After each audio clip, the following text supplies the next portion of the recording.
Karibu kwenye jukwaa la Mwenge wa Kiswahili, nahodha wako Jibril wa Adam. Hujambo na karibu tena katika jukwaa letu hili la Mwenge, jukwaa la elimu. Ni mimi mtangazaji wako na mwelekezi wako wa makala haya siku zote, Jibril Adam, mwalimu, na kukaribisha mwanafunzi na mwalimu na yeyote yule ambaye anatusikiliza. Na tanguliza kwa kumshukuru Mungu kutufikisha umbali huu, na pia nachukua nafasi hii kukushukuru wewe mtazamaji wangu kwa kuchukua muda wako na kuja hapa kusoma na sisi na kuweza kujifunza moja au jingine kutoka kwetu. Leo hii tunaendeleza makala ambayo tulikuwa tumeanza pale mbele ya fasihi. Tulishataja utangulizi, tukataja sehemu viwili vya fasihi, tukazungumzia fasihi simulizi, na leo ni zamu yetu kuzungumzia fasihi andishi.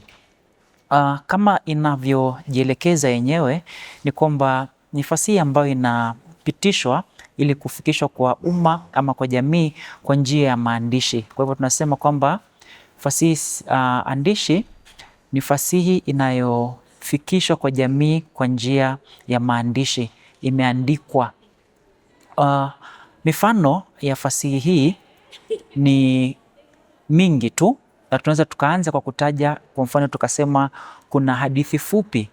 Hadithi fupi huwa zimeandikwa, kwa hivyo ni mfano moja wa fasihi andishi.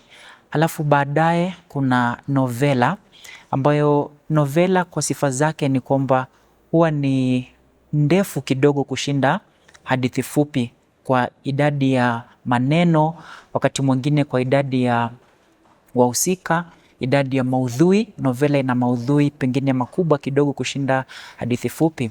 Halafu mbali na hadithi fupi na novela, tuna riwaya ambayo huwa ni kubwa kidogo kushinda novela, na riwaya huwa ina maudhui mengi zaidi kuliko novela. Ina wahusika wengi ambao plot yake pia huwa ni msuko ambao ni changamano wakati mwingine ama sahili, lakini huwa inashinda novela. Halafu kuna mchezo wa kuigiza ambao huwa umeandikwa, sio maigizo tu ya jukwani, bali huwa umeandikwa. Mchezo huu wa kuigiza unaitwa tamthilia. Kwa hivyo kuna tamthilia kama mfano wa fasihi andishi. Alafu mwisho katika mfano huo ni ushairi andishi. Kwa hivyo hata mwanafunzi akiwa shuleni anatarajia kwamba katika karatasi yake ya fasihi atatahiniwa katika novela, sehemu ya fasihi simulizi, sehemu ya riwaya, na pia kuna tamthilia. Kwa hivyo hiyo ni mifano ya fasihi andishi. Tuangalie ama tudondoe sifa zake. Je, sifa za fasihi andishi ni zipi? Moja kati ya sifa ambayo ni kuu na inajitokeza ni kwamba fasihi zote ambazo zinaitwa fasihi andishi zinahifadhiwa katika maandishi. Kwa hivyo yeyote yule ambaye anataka kutagusana nazo lazima awe na uwezo wa kusoma. Kwa hivyo tunasema kwamba zimeandikwa ama zimehifadhiwa katika maandishi. Hiyo ni sifa moja. Ukitaka kusoma hadithi fupi, ukitaka kusoma novela, ukitaka kusoma riwaya ama tamthilia, lazima uwe na uwezo wa kusoma ili uweze kupata ujumbe ambao umeandikwa katika vitabu hivyo. Kwa hivyo sifa yake moja ni kwamba imehifadhiwa katika maandishi. Sifa yake ya pili ni kwamba inamilikiwa na mtu, kwamba ukipata hadithi, ukipata riwaya huwa ni ya mtu, ni mali ya mwandishi. Ni mali ya mwandishi. Kuna mwandishi aliyeandika kitabu hicho, kwa hivyo ni chake. Hatuwezi tukasema kwamba hatumjui anayemiliki kazi hiyo. Kwa hivyo tushasema kwamba ni mali ya mwandishi rasmi ambaye amekiandika kitabu hicho. Kwa hivyo hiyo ni sifa yake ya pili. Sifa yake ya tatu ni kwamba makala yote ambayo ni fasihi andishi huwa haiwezi kufanyiwa marekebisho ya moja kwa moja, tofauti na fasihi simulizi. Kwa mfano, mwanamuziki anapokuwa anaimba kwenye jukwaa anaweza akaufanyia wimbo wake marekebisho, anaweza akabadilisha neno akaweka neno jingine kulingana na hadhira yake.